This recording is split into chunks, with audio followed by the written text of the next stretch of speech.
Fiilmichi kan inni jalqabu jaalalleewwan Peetraa fi Jeemsii nutti agarsiisaadha. Peetraa fi Jeems jaalalaan yeroo dheeraa kan turan yommuu ta'u, ammallee yeroo gaarii dabarsaa jiru. Peetraanis yeroon barumsaa gatiitti ka'eef Jeemsiin kophaatti dhiistee deemti. Jeemsis xiqqoo ishee boqonnaa fudhatee gara mana barumsaa deemuuf jedhee deebi'ee rafa. Jeemsis akkuma ciiseen hirribarraa osoo hin ka'in sa'aatiin baay'ee darba. Jeemsis gaafa hirribarraa ka'u yeroon akka deeme gaafa argu naasuudhaan hirribarraa ka'a.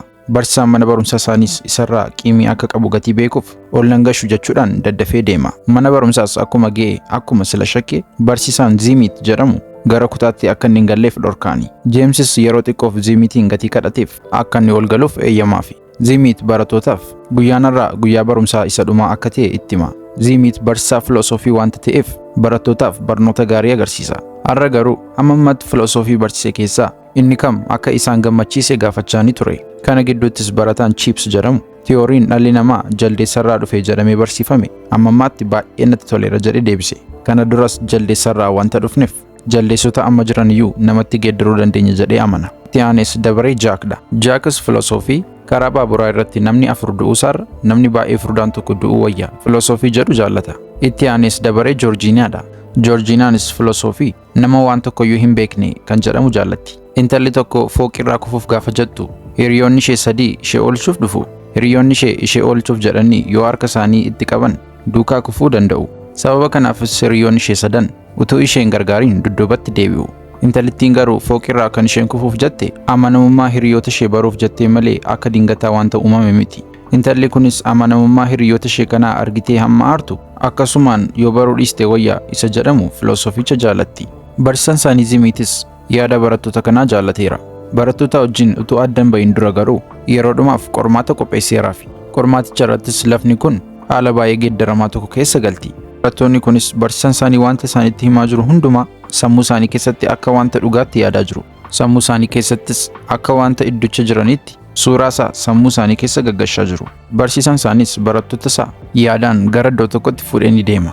Ziimit yaadaan iddoon isaan fuudhee ni deeme sababa atoomik boombiin dhohee tureef bakkichi cararii fi qilleensa asiidiidhaan guutamee ture. Lubbuun barattoota kanaa iddoon itti ooluu danda'u mana tokko qofaatu jira. Mana kana keessa kan galanis nama 10 yommuu ta'an mana kana keessa galuuf immoo sababa amansiisaa ta'e qabaachuu qabu. Barattoonni kuticha keessa turanis barsiisaan kun gara yaada cinqiitti gatii isaan geessaa jiruuf akka inni dhiisu barbaadanii turani. Barsiisaan isaaniis addunyaa cinqii kana keessa yoo isaan darban dhumarratti qabxiin akka itti dabalamuuf itti hime. Kana gidduuttis barattuun Peetraa ishee jedhamtu kana dura qabxii qabu nagaa jettee dhiisti. Barsiisichis ijoolleen yaada isaa fudhachuu gaafa didan baay'ee aara. Peetraadhaanis qabxii isheen qabdu irraa kutee waggaa dhufu kutaama kana akka isheen irra deebitee barattu akka godhuun itti hime. Peetraanis fokkorsuun barsiisaa kanaa ishee sodaachisee deebitee qoramuuf murteessite. Ziimitis kutaa sana keessaatii iddoo qodaan ta'u keessaatii saaxinii xinnoo tokko fidee dhufa. Saaxinii kana keessas kaardota adda addaatu jira. Kaardicha irrattis barattootaaf eenyummaa adda addaa wanta laatutu jira. Barattoonni hundumaas kaardii tokko tokko akka fudhataniif eeyyamameeraafi. Ziimitis eenyummaan kaardii keessan irratti ni barreeffame maal jedhee barattootaan gaafata. Yeroo kanatti barattoonni eenyummaan kaardii isaanii baay'ee barbaachisaa ta'e gara manichaatti ol galuu danda'u. Haa ta'uyyuu malee eenyummaa baay'ee barbaachisaa warreen hin qabne immoo bakkeema sanatti dhiifamanii atoomik boombii sanaa fi qilleensota asiidii sanaan faalamanii akka isaan du'an godhame. Barattoonni baay'eenis eenyummaan barbaachisaa isaaniin ga'ee gara manichaatti ol galu. Haa ta'uyyuu malee Toobii Barataan jedhamu barreessaa walaloo akka ta'e dubbate. Walaloo kan barreessu eenyummaa barbaachisaa wanta hin taaneef achumatti ajjeesa. Barsiisichi wanta inni godheen warreen na'an barsiisichaan maaliif akka inni akkas godhu gaafataniin. Barsiisichis barataa kana utuu hin ajjeesne ta'eeti carariin bakkee kana jiru baay'ee nu gidirsa jedhee itti hime. Amma garuu gatiin ni ajjeeseef barattootaaf boqonnaa akka ta'e itti hima. Ziimitis itti aanee eenyummaa kaardii isaanii irraa gaafatee barattoota barbaachisoo ta'an 10 gara manichaatti gasha. Barattoota filataman 10 irraa kan hafe warreen hin filatamne bakkicha akka gadhiisanii deeman itti himama. Barattoonni filataman 10 kun hiriyoota isaanii duukaa yeroo dhumaa dabarsaa jiru. Ziimitis yeroo isaanitti haasa'an dhumeera jechuudhaan barattoota kana adda baasuudhaan gara manaatti gasha. Yeroo isaaniif kenname gidduutti barattoota naannicha gadhiisuu dadhaban warreen eenyummaa barbaachisoo hin qabne hundi isaanii Ziimitiin ajjeefamaniiru. Ziimitis kan inni isaaniin ajjeeseef qilleensa asiidii kanaan akka isaan gidirfamanii hin duuneef jedhee tura. Barattoonni 10 hafan kunis akkuma barattoota warra kaanii dhumni isaanii du'a akka hin taaneef sodaataniiru. Hunda isaanii keessaa cimtuu kan taate Peetraan gara barataa tokko deemuun ergaa dabarsiti. Ergaa isheen dabarsite kunis Ziimit gara manaatti osoo hin galin dura Hundumti keenya ol gallee itti cufna kan jedhu ture. Barataan kunis Peetiraan akka isheen itti himtetti barattoota hundumaa ittiin ga'a. Barattoonnis Ziimit utuu gara keessaatti ol hin galiin dura ol galanii barrii itti cufu. Barattoonnis qilleensa asiidii fi boombii atoomii irraatii mana bilisa ta'e kana ilaalanii daawwachaa jiru. Manicha keessattis barattootaaf bakka itti ispoortii hojjetan, bakka itti rafanii fi bakka itti nyaatan qophaa'eefii jira. Yeroo irribaa isaanii irrattis Jeemsii fi Peetiraan siree tokkorra rafanii jiru. Peetiraanis Jeems amma irribni isa fudhatee deemutti eegdee siricharraa kaatee deemti. Peetiraan yeroo kanatti kan isheen deemte gara barriittidha. Ziimit barricha irratti sababa qilleensa asiidii fi marzii kanaa lubbuunsaa ba'aa jirti. Yeroo kanattis Ziimit waraqata tokko Peetiraatti agarsiisa. Waraqata kanarrattis kutaa kana keessaa qulfii isin ittiin baatan harka koorra jira, dafaatii naa banaa ittiin jedha. Barreeffama kana kan agarte Peetiraan barattoota kutaa kana keessa jiran hundumaa waamti. Barattoonni hundumtuu Ziimit wanta inni sobaanii jiru itti fakkaachaa jira. Barattoonni baay'een barrichi akka hin banamne irratti walii galanii wanta turaniif hundumtuu Ziimitiin bakkeetti dhiisee as ol deebi'a. Manicha keessattis yeroo murtaa'eef nyaanni isaan jiraachisu ni argama. Barattoonnis guyyoota murtaa'eef nyaata nyaachaa, ispoortii hojjechaa, bashannanaas ni dabarsu. Guyyoota muraasa booda garuu nyaanni manicha keessa jiru ni dhuma. Peetiraanis nyaanni kun akka dhume gaafa agartu gara Ziimititti deemti. Yeroo kanattis sababa qilleensa bakkee sanaa qaamni Ziimit guutummaa guututti gogeera. Bineensonni naannoo sana jiran reenfa isaa kana nyaachaa jiru. Peetiraanis wanta argite kana barattoota warra kaanitti himuudhaan manicha keessaa ba'uuf murteessu. Haa ta'uyyuu malee akkuma Ziimit itti hime manni kun paaswordiidhaan qollafamee ture. Barattoota hundumaa kana keessaas namni paaswordii kana beeku nam tokkollee hin jiru. Barattoonni kunis baricha banuuf hammamiyyuu haa yaalan malee waan tokkollee gochuu hin dandeenye. As keessaa ba'uu akka hin dandeenye gatii baraniif nyaata quufanii gatanii turan kaasanii nyaachuu jalqabani. Haa ta'uyyuu malee nyaatni isaan quufanii gatan yeroo dheeraaf gatii isaan hin tursineef barattoonni tokko tokko sababa beelaaf du'uu jalqabaniiru. Fiilmichis gara mana barumsaatti deebi'a. Ziimitis barattoota kana qormaata qoraa jira. Haa ta'uyyuu malee garuu namni tokkollee qormaaticha akka hin darbine itti hima. Sababiin isaas barattoonni kun baricha bananii ba'uu gatii hin dandeenyeefidha. Sababa kanaafis Ziimit ammas yaadaan gara iddoo biraa isaan geessee isaan qoruufidha. Amma immoo iddoo isaan dhufan gammoojjii yommuu ta'u, akkuma iddoo sanaa qilleensichi summiidhaan guutamaadha. Ammarras akkuma darbe barattoota murtaa'oo qofaattu gara manichaatti filatama. Barattoonni barbaachisoo ta'an 10 erga filamanii booda warri hafan makiinaadhaan akka isaan miliqan eeyyamameeraafi. Barattoonni hin filatamnes dafanii konkolaataa fudhatanii miliquu jalqabu. Haa ta'uyyuu malee xiqqoo ishee osoo hin deemin makiinaan isaanii dhokahuu danda'eera. Barattoonni filatamanis ariitiidhaan gara manichaatti ol galu. Mana kana keessatti garuu namoonni filataman gammadoo hin turre. Sababiin isaas akkuma darbe guyyoota dhumaa jala beeluudhaan gidirfamanii akka du'an beeku. Guyyaa tokkos Peetiraan hirriba isheerraa ka'uun gara Jeemsitti deemti. Yeroo kanatti garuu Jeems walqunnamtii saala wal fakkaataa jaallateera. Isaan duukaa kan baratu Jaak duukaas walqunnamtii gochaa jiru. Peetiraanis akkuma kana argiteen naatee barattoota warra kaanitti himti. Addunyaa qormaataa kana keessatti qormaanni isaanii inni guddaa jaalala saala wal fakkaataa ta'e hambisuu ture. Sababa kanaafis barattoonni kutaa kana keessa jiran dhiirri tokkoof durbi tokko jaalallee jedhanii akka wal filataniif barattoota kana gidduutti murteeffame.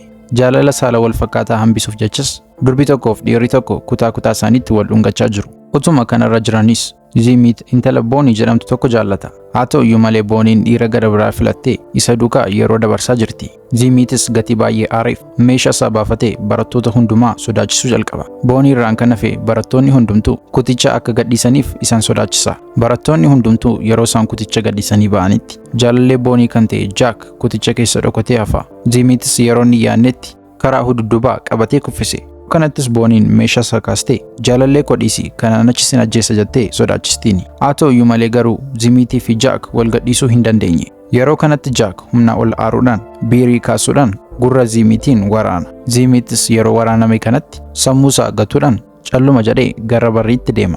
Biiriidhaan waraanamee wanti tokkoyyuu gatii ittiin dhaga'amneef Jaakii fi Booniin dinqamanii dudduuba isaa deemuu jalqabani. Ziimitis gara barriitti kan hin deemu barattoota gara barriitti dhufan ajjeesuufidha. Gaafa barattoonni hundumtuu dhufanis barrii manichaa banuudhaan barattoota hundumaa abiddaan ajjeesise. Fiilmichis gara mana barumsaatti deebi'uudhaan Ziimit barattoonni hundumtuu akka kufan itti hima. Ammas Ziimit yeroo dhumaaf qormaata qopheessee fi inni kunis carraa dhumaa akka ta'e itti hima. Barattoonni kunis qormaata kana yoo darbuu dadhaban bara dhufus kutaama kana irra deebi'anii baratu. Yeroo kanatti Jeems gara xarapheezaatti fiigee deema. Saaxinii Ziimit isheen ittiin eenyummaa barattootaatti laatu dafee jalaa kaasa. Amma ammaatti barsiisaan Ziimit jedhamu kun barattootatti taphachaa ture. Saaxinichuma keessayyuu kiisii dhokataa wanta qabuuf eenyummaa baay'ee barbaachisaa ta'e barattoota barbaaduuf laachaa ture. Kana duras addunyaa isaan keessa turanitti Jeemsiif eenyummaa jaalala saala wal fakkaataa kan kenne beekama ture. Amma irratti barattoonni Zimiit akka isaan hin mooneef akka inni itti taphachaa jiru barani. Irra deebi'ees haala walqixxummaa ta'een kaardii hiratanii addunyaa qormaatichaatti deebi'anii qoramuuf murteessanii. Qormaata isaanii isa kanarratti immoo gara qarqara galaanaa wayiitti deemanii. Qarqara galaanaa kanarrattis akkuma duraa qilleensa summii qabutu jira. Addunyaa qormaataa hundumaa irratti meeshaa inni qabu Zimiit meeshaa isaa fudhachuuf deema. Zimiitis yeroo meeshaa isaa fudhatutti sagalee barattootaa bakkeedhaa dhaga'uudhaan fiigaa gara alaatti ba'a. Zimiitis gara bakkeetti gaafa ba'u wanta tokkoyyuu gatii hin agarreef qarqara galaanicharra taa'a. Yeroo kanattis Peetiraan bukkee dhufuudhaan bukkee teessee isa haammatti. Peetiraanis addunyaa kanarratti isa gargaaruu gatii barbaaddeef barattoota dabarsuu fi kuffisuu irratti akka gargaaruu inni barbaadu itti himti. Zimiitis yommuu kana dhageetti ni eeyyameefi. Yeroo kanattis isheen namoota 10 mana keessatti hafan filaa jirti. Namoonni 10 erga filatamanii booda Peetiraa fi Zimiit namoota 10 warra filataman keessa utuu hin galiin hafu. Zimiitis wanta kanatti aaruudhaan namoota 10 warra galan keessaa nama 2 meeshaa isaadhaan sodaachisee bakka isaanii galuuf yaala. Haa ta'u iyyuu malee meeshaa isaa Peetiraan gaafa dhaqxee hammattee ni turte jalaa fuutee turte. Peetiraanis deebistee shugguxicha Zimiititti laatte. Yeroo kanattis namoota filataman keessaa jaalallee Peetiraa kan ta'e Jeems meeshaa fuudhee galee ture. Jeemsis meeshaa isaa Zimiititti qabuudhaan Peetiraan akka isheen isaanitti dabalamtuuf isa sodaachisaa ture. Haa ta'u iyyuu malee Zimiit addunyaa qormaataa keessatti wanta akkasii hin eeyyamamu. Inni mo'ame deebi'ee magaluu qabaattiin jedhe. Sababa kanaafis Peetiraa fi Zimiit barattoota warra hin filatamne warra kaan duukaa bakkicha gadhiisanii deemuu qabu. Haa ta'u iyyuu malee barattoonni 10 filataman Peetiraa baay'ee barbaadu. Sababiin isaas mana sana keessaa ba'uuf paaswordii lakkoofsa manichaa kan beeku ishee qofaa ture. Peetiraanis Zimiitiin sossobdee sordicha afaan isaarraatii bartee turte. Yeroo kanatti barattoonni 10 sun Jeemsiin dabalatee Peetiraa fi Zimiit akka iddoo kanaa deemuu qaban walii galan. Haa ta'u iyyuu malee qarqara galaanaa wanta ta'eef furtuu markabaa akka isheen fuutuuf gara keessaatti waameni. Peetiraanis furtuu markabichaa fuudhuuf gara Chiipsitti deemti. Yeroo kanattis Chiips Peetiraadhaan harkisee gara keessaatti darbachuudhaan ofiisaa bakkee ba'ee ofitti cufa. Achi booddas Chiips furtuun markabichaa harka isaarra wanta jiruuf warra hin filatamne duukaa markabichaan deema. Barattoonni warra hin filataman immoo manicha keessatti waliin yeroo gaarii dabarsaa jiru. Warratti barattoonni mana kana keessa jiran akka yeroo darbee hin dhiphatanii. Sababiin isaas Peetiraan paaswordii manichaa gatii beektuuf hundumtuu gadi ba'uu hin danda'a. Qilleensi summii iddochatti argamu gaafa darbu barattoottiin mana bananii bakkee gadi ba'u. Qarqara galaanaa kanarraa utuu hin deemin dura yeroodhumaaf abiddatti naanna'anii haasa'uuf murteessu. Yeroo kanatti misaayiliin tokko dhufee bukkee isaanii qubata. Barattoonnis gara misaayilichaatti gaafa deeman Zimiit meeshaa isaa isaanitti qabee gara isaaniitti dhufa. Zimiitis akkuma taphicha mo'ameen naannoo kana gadhiisee barattoota duukaa hin deemne. Naannoo sanatti kan argamu tabba wayii tokko jala galuudhaan hantuutota adda addaa nyaachuudhaan jiraachaa ture. Zimiitis barattoonni kun qormaaticha mo'anii akka isaan deeman gatii hin barbaanneef tokko tokkoon isaan ajjeesuufdha. Haa ta'u iyyuu malee barattoonni kun tokkummaa isaanii agarsiisuuf fuuldura Zimiitiin tooraan wal qabatanii dhaabbatanii. Achumaan tokkummaa isaanii fayyadamanii misaayilii naannoo isaaniitti ture fayyadamuudhaan hundumti isaanii akka isaan wajjin dhoka'an godhanii. Iddoo biraatti immoo ijoolleen warri hin filatamne kabichaan qarqara galaanaa gara biraa argatanii deemanii. Yeroo kanattis of dabarsee kan of laatee Chiips durboota baay'ee qarqara galaanichaa irratti argate. Namoota achi jiran keessaas dhiirri isa qofaa wanta tureef durboota kana hundumaa duukaa yeroo gaarii dabarsuu danda'eera. Fiilmichis gara mana barumsaatti deebi'a. Zimiitis yeroo kanatti sammuu barattootaa ol ta'uu gatii dadhabeef qormaaticha mo'ameera. Yeroo kanattis barattoonni hundumtuu kutaa itti aanutti darbuu danda'aniiru. Barattoonni hundumtuu erga ba'anii booda garuu Peetiraa fi Zimiit dudduubatti hafaniiru. Zimiit duraa kaasee gatii Peetiraa jaallatuuf wal duukaa turaniiru. Haa ta'u iyyuu malee Peetiraan Jeemsiin akka jaallattuu fi isarraa adda ba'uu akka hin dandeenyetti himti. Yeroo dhumaafis Zimiitiin dhungachuudhaan mana barumsichaatii baati. Dhumarrittis barsiisichi Zimiit barattoonni gatii darbaniif qobaasaa utuu inni taa'uu argina. Zimiitis gara biiroo isaa dhaqee gaafa baankoonii banu meeshaa isaa argata. Mana barumsichaa keessattis sagaleen meeshaa guddaa ni dhaga'ama. Kana jechuun of ajjeeseera jechuudha. Fiilmichis kanuma irratti dhuma. Fiilmicha laayik gochuudhaan tumsa naaf ta'a. Galatooma.